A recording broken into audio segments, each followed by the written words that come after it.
सबसे बड़ा और अनोखा है, लेकिन सच्चाई यह है कि हम सभी अपनी अपनी परिस्थितियों में संघर्ष कर रहे हैं। आज की यह कहानी आपको यह एहसास कराएगी कि शायद आप ही इस दुनिया के सबसे सुखी इंसान हैं। जैसा कि कहा गया है, जिसके पास संतोष नहीं वह कभी भी खुश नहीं हो सकता। चाहे उसे सब कुछ मिल जाए, उसका मन कभी शांत नहीं होता। आज की कहानी सुनने के बाद आपकी जिंदगी और सोच दोनों बदल जाएगी। किसी समय एक छोटे से गांव में एक युवती रहती थी। वह न तो सुंदर थी और न ही उसका इस दुनिया में कोई अपना था। वह पूरी तरह अकेली थी। अपने जीवन यापन के लिए वह स्वयं मेहनत करती और दिन में 2 वक्त की रोटी का प्रबंध करती थी। हालांकि उसे खाने के लिए पर्याप्त मिल जाता था, फिर भी वह संतुष्ट नहीं थी। वह हमेशा दूसरों को देखकर सोचती कि बाकी लोग कितने सुखी और खुशहाल हैं। उसका मन दूसरों की तुलना में उलझा रहता। हर रात जब वह अपने घर में अकेले सोती तो खुद को कोसते हुए कहती, हे ईश्वर, आपने हर किसी को खुशी, सुंदरता और संपत्ति से भर दिया है, फिर मुझे ही क्यों वंचित रखा? आखिर मुझसे ऐसी कौन सी गलती हुई थी जो आप मुझे इस तरह दंड दे रहे हैं? एक दिन जब उसकी निराशा अपनी चरम सीमा पर पहुंच गई तो वह एक बड़े पेड़ के नीचे जाकर बैठ गई और फूट फूट कर रोने लगी। उसके आंसुओं में उसके सारे दुख झलक रहे थे। उसी समय वहां से एक बौद्ध भिक्षु गुजर रहे थे। उन्होंने उस लड़की को रोते हुए देखा और पास आकर बोले, पुत्री, क्या हुआ? तुम इतनी दुखी क्यों हो? लड़की ने उनकी ओर देखा और अपनी पीड़ा साझा की। उसने कहा, गुरुजी, इस दुनिया में कोई मुझे प्यार नहीं करता। मेरा रंग काला है, मैं सुंदर नहीं हूं। लोग मुझे देखकर हंसते हैं और मेरा मजाक बनाते हैं। मेरे पास न धन है और न ही कोई अपना। हर किसी का जीवन देखो, सबके पास सब कुछ है। सब लोग कितने सुखी और संपन्न हैं, लेकिन मेरे पास ऐसा कुछ भी नहीं है। मैंने ऐसा कौन सा पाप किया है जो मुझे जीवन में यह सब झेलना पड़ रहा है? क्या मुझे खुश रहने का अधिकार नहीं है? क्या मेरा जीवन भी खुशहाल नहीं हो सकता? भिक्षु ने उसकी बातें ध्यानपूर्वक सुनी। उसकी हर शिकायत में उन्होंने उसकी पीड़ा महसूस की। फिर बड़े ही शांत स्वर में बोले, पुत्री, यदि तुम मुझे इस दुनिया के सबसे सुखी इंसान से मिलवा दो तो मैं तुम्हें एक ऐसी चीज दूंगा जिससे तुम्हारी सुंदरता भी बढ़ जाएगी और तुम्हारा जीवन भी खुशहाल बन जाएगा। बौद्ध भिक्षु की बात सुनकर लड़की के मन में आशा की किरण जागी। उसने उत्साहित होकर कहा, गुरुवर, क्या यह सचमुच संभव है? भिक्षु ने मुस्कुराते हुए उत्तर दिया, हाँ पुत्री, यह अवश्य संभव है। लड़की ने तुरंत कहा, मैं एक ऐसे व्यक्ति को जानती हूं जो बहुत सुखी है। कृपया यहीं प्रतीक्षा करें, मैं उसे अभी लेकर आती हूं। भिक्षु ने सहमति में सिर हिलाया। जब तक तुम लौटोगी मैं यहीं तुम्हारा इंतजार करूंगा। लड़की तेजी से अपने मालिक, जो एक किसान था, के पास पहुंची। उसने कहा, मालिक, कृपया मेरे साथ चलिए। एक बौद्ध भिक्षु आपसे मिलना चाहते हैं। उन्होंने कहा है कि यदि मैं किसी सुखी व्यक्ति को उनके पास ले जाऊंगी तो वे मुझे सुंदर और सुखी बना देंगे। किसान ने उसकी बात सुनी और उदास स्वर में कहा, तुम्हें मैं सुखी लगता हूं? लड़की ने उत्तर दिया, मालिक, आपके पास घर है, अच्छा भोजन है, रहने के लिए मकान है, परिवार है और धन भी है। आप दुखी कैसे हो सकते हैं? किसान ने गहरी सांस लेते हुए कहा, मेरी फसल अच्छी नहीं हो रही है, इसलिए उचित दाम नहीं मिलते। राजा को लगान देना है और मेरे पास अच्छे बीज खरीदने के पैसे भी नहीं हैं। इस बार बरसात में सारी फसल खराब हो गई। ऐसे में मैं सुखी कैसे रह सकता हूं? किसी और को ढूंढो जो सचमुच सुखी हो।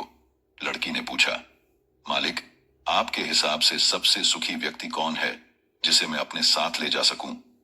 किसान ने विचार करते हुए कहा, मुझे लगता है कि व्यापारी सुखी हैं। उन्हें फसल उगाने या उसकी देखरेख की चिंता नहीं होती। वे कहीं से भी फसल खरीद सकते हैं और अन्य वस्तुओं का व्यापार भी करते हैं जिनका मौसम से कोई संबंध नहीं। वे हमसे अधिक धन कमाते हैं और समाज में उनका आदर सम्मान भी है। मुझे लगता है कि वही सबसे सुखी हैं। तुम उन्हीं के पास जाओ। किसान की सलाह मानकर लड़की व्यापारी के पास पहुंची और कहा, मालिक, कृपया मेरे साथ चलिए। एक भिक्षु आपसे मिलना चाहते हैं। उन्होंने कहा है कि यदि मैं किसी सुखी व्यक्ति को उनके पास ले जाऊंगी तो वे मुझे सुंदर और सुखी बना देंगे। लड़की की बात सुनकर व्यापारी ने गहरी सांस लेते हुए कहा, हमारे जीवन में सुख कहाँ है? चारों ओर दुख ने हमें घेर रखा है। चोर लुटेरों से बचना पड़ता है, व्यापार में घाटा चल रहा है और राजा अतिरिक्त कर वसूल रहे हैं, जिससे व्यापार करना कठिन हो गया है। सुरक्षा का अभाव है और जीवन पर हमेशा संकट मंडराता रहता है। मुझे तो लगता है मुझसे अधिक दुखी इस दुनिया में कोई नहीं। लड़की ने आश्चर्य से कहा, मालिक, आपके पास इतना धन, जमीन जायदाद, अन्न, बड़ा मकान और सभी सुविधाएं हैं, इसके बाद भी आप दुखी हैं। ये अजीब है। मुझे तो लगता था आप बहुत सुखी होंगे। बहुत सुखी होंगे। खैर, कृपया मुझे ऐसा व्यक्ति बताइए जो आपके हिसाब से बहुत सुखी हो, जिसे मैं उन बौद्ध भिक्षु के पास ले जा सकूं। व्यापारी ने कुछ देर विचार कर कहा, मुझे लगता है राज्य के अधिकारी बहुत सुखी हैं। वे सीधे राजा से संबंध रखते हैं। उनके पास अधिकार और धन है। उन्हें चोर लुटेरों का भय नहीं और वही हमसे धन वसूलते हैं। सभी उनका आदर सम्मान करते हैं। मुझे नहीं लगता उनके जीवन में कोई दुख होगा। काश मैं भी राजा का अधिकारी होता तो जीवन आराम से बिताता। लड़की ने उत्सुकता से पूछा, मालिक, क्या आप किसी अधिकारी को जानते हैं? क्या आप मुझे उनसे मिलवा सकते हैं? मैं उन्हें अपने साथ ले जाऊंगी। यदि वे सबसे सुखी हुए तो भिक्षु मुझे ऐसी वस्तु देंगे जिससे मैं भी सुंदर और सुखी हो जाऊंगी। कृपया मेरी सहायता करें। व्यापारी को लड़की पर दया आई। उसने उसे एक परिचित अधिकारी से मिलवाया। अधिकारी से मिलकर लड़की ने कहा, मालिक, कृपया मेरे साथ चलिए। एक भिक्षु आपसे मिलना चाहते हैं। उन्होंने कहा है, यदि मैं किसी सुखी व्यक्ति को उनसे मिलवाऊंगी तो वे मुझे ऐसी वस्तु देंगे जिससे मैं सुंदर और सुखी दोनों हो जाऊंगी। लड़की की बात सुनकर अधिकारी ने गहरी सांस लेते हुए कहा, तुम्हें किसने कहा कि मैं सुखी हूं? मेरे जैसा दुखी व्यक्ति शायद ही कोई होगा। हमारे ऊपर भारी दबाव और जिम्मेदारियां होती हैं। हर आदेश का पालन करना पड़ता है, जो सरल नहीं होता। राजा कोई भी आदेश पारित कर देते हैं और हमें उसे लागू करना पड़ता है। जनता का गुस्सा और विभिन्न कठिनाइयों का सामना हमें ही करना पड़ता है। तुम्हें लगता है कि मैं सुखी हूं, लेकिन ऐसा नहीं है। यदि वह भिक्षु तुम्हें सुखी कर सकते हैं तो मुझे भी उनसे मिलवाना। मैं भी सुखी होना चाहता हूं और जीवन को खुशहाली से बिताना चाहता हूं। अधिकारी बनकर मुझे केवल तनाव ही मिला है। लड़की ने आश्चर्य से कहा, मालिक, मैं सोचती थी कि आप सबसे सुखी हैं, लेकिन आप भी दुखी हैं। क्या आपको लगता है कि इस दुनिया में कोई ऐसा व्यक्ति है जो वास्तव में सुखी है? कृपया मुझे बताइए, मैं आपकी बहुत आभारी रहूंगी। अधिकारी ने लड़की की बातों पर विचार किया और कहा, मुझे लगता है कि इस पूरे राज्य में केवल एक ही व्यक्ति सुखी है और वह है हमारे राजा। उन्हें किसी की सुननी नहीं पड़ती। वे नियम बनाते हैं, आदेश देते हैं, सुरक्षा से घिरे रहते हैं और सब उनके सामने झुकते हैं। उनके पास धन और संपत्ति की कोई कमी नहीं है। उन्होंने समस्त धरती पर विजय प्राप्त की है। वे सबके मालिक हैं और सबसे उच्च स्थान पर हैं। काश मैं भी राजा के घर जन्मा होता तो आज मैं भी बहुत सुखी होता। अधिकारी की बातें सुनकर लड़की ने विनम्रता से कहा, मालिक, क्या आप मुझे राजा से मिलवा सकते हैं? कृपया मेरी सहायता करें। यह आपका बड़ा एहसान होगा। मैं राजा से कुछ पूछना चाहती हूं। लड़की की विनती और चेहरे की मासूमियत देखकर अधिकारी को उस पर दया आ गई।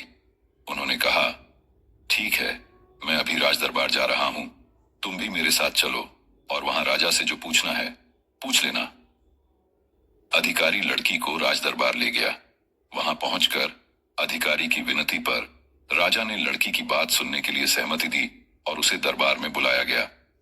राजमहल के भव्य दरबार में राजा ने उस लड़की को ससम्मान आमंत्रित किया। राजा की आंखों में गहरी समझ और करुणा थी, जो उसकी शंकाओं को दूर कर देती थी। लड़की ने अपनी बात शुरू की, हे राजन, मैं एक संपूर्ण सुखी व्यक्ति की खोज में हूं।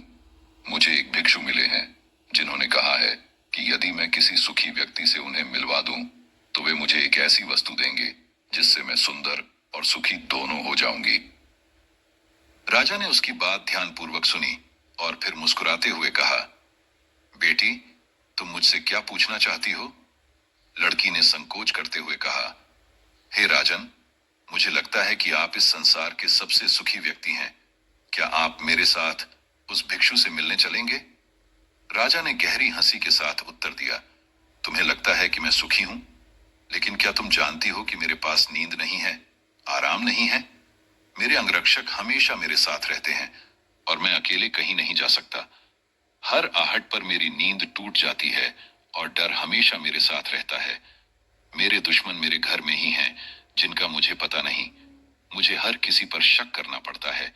इतना बड़ा राज्य संभालना आसान नहीं है। धन दौलत जमीन जायदाद होने के बावजूद ये सब सुख नहीं देते। लड़का पूछा, तो क्या आपको लगता है कि इस दुनिया में कोई ऐसा व्यक्ति है जो सबसे सुखी है? राजा ने उस लड़की से कहा, मेरे अनुसार सबसे सुखी वह व्यक्ति होता है जो 2 वक्त की रोटी जुटा सके, बिना किसी बंधन के स्वतंत्र रूप से इधर उधर घूम सके, जिसे किसी चीज के खो जाने का डर न हो और जो रात को चैन से सो सके। तुम देखो, तुम्हारे पास ये सब है, स्वतंत्रता, शांति और संतोष। इसलिए मैं मानता हूं कि तुम सबसे सुखी हो। राजा ने गहरी सोच में डूबते हुए कहा, मुझे लगता है कि इस राज्य में एकमात्र सुखी व्यक्ति वह है जिसका मन सुंदर है। जो अपने भीतर की सुंदरता को पहचानता है वही सच्चा सुखी है। राजा ने मुस्कुराते हुए कहा, बेटी, वह व्यक्ति तुम स्वयं हो। तुम्हारा मन सुंदर है और यही सच्चा सुख है। यह सुनकर लड़की कुछ पल के लिए चुप हो गई। फिर उसे एहसास हुआ कि वह सचमुच सुखी है। उसके पास नींद है, अच्छा मन है और कोई डर नहीं है। अब उसे अपने होने पर गर्व होने लगा। लड़की की आंखों में आंसू थे, लेकिन अब वे आंसू खुशी के थे। उसने महसूस किया कि सच्चा सुख बाहरी चीजों में नहीं, बल्कि अपने भीतर की सुंदरता और संतुष्टि में है। वह पूरे दिन इधर उधर भटकते हुए थक हार कर चेहरे पर मुस्कान के साथ प्रकृति से बातें करते हुए उन बौद्ध भिक्षुओं के पास वापस लौटी। उसने कहा, हे गुरुवर, जब मैं यहां से गई थी तो मुझे लगता था कि मैं सबसे दुखी और बदसूरत हूं, लेकिन अब मुझे एहसास हुआ कि मैं सबसे सुखी हूं। मैं किसी सुखी व्यक्ति को आपके पास नहीं ला सकी, क्योंकि अब मुझे लगता है कि मुझे छोड़कर सभी दुखी हैं। सभी को किसी न किसी चीज का डर है, कुछ खोने का डर, कुछ न पाने का डर, खुलकर न जी पाने का डर। लेकिन मेरे पास सब कुछ है, स्वतंत्रता, शांति और संतोष। अब मुझे किसी चीज का कोई गम नहीं है। बौद्ध भिक्षु मुस्कुराते हुए बोले, पुत्री, अब तुमने वह सुंदरता और सुख पा लिया है। अब से तुम सुंदर और सुखी हो। इस प्रकार वह लड़की अब जान चुकी थी कि वह सबसे सुंदर और सुखी है। अब उसे किसी बात का कोई गम नहीं था। वह कभी अपने आप पर अफसोस नहीं करती थी, बल्कि अपने आप में हमेशा खुश रहती थी। सच्चा सुख आपके भीतर ही है और वह है संतुष्टि। यदि आप अपने आप से संतुष्ट हैं और जो कुछ भी आपके पास है उसमें खुश हैं, तो कोई भी दुख आपको परेशान नहीं कर सकता। लेकिन हमारी सबसे बड़ी समस्या यह है कि हम हमेशा दूसरों की ओर देखते हैं, उनकी खुशियों और संपत्ति से प्रेरित होते हैं और अपनी स्थिति से असंतुष्ट रहते हैं। हम यह भूल जाते हैं कि हमारे पास भी बहुत कुछ है, एक सुरक्षित घर, पर्याप्त भोजन, अच्छे कपड़े और 2 वक्त की रोटी का इंतजाम। कई लोग इन बुनियादी चीजों से भी वंचित हैं। इसलिए हमें अपनी स्थिति पर ध्यान केंद्रित करना चाहिए और आभारी होना चाहिए। संतुष्टि से ही सच्ची खुशी मिलती है। जैसा कि एक प्रसिद्ध कथन है, जो नहीं है उसकी इच्छा करके जो है उसे मत बर्बाद करिए। यदि आपको हमारा वीडियो पसंद आया हो तो कृपया इसे लाइक करें, अपने विचार कमेंट में साझा करें और अपने मित्रों के साथ शेयर करें। साथ ही हमारे चैनल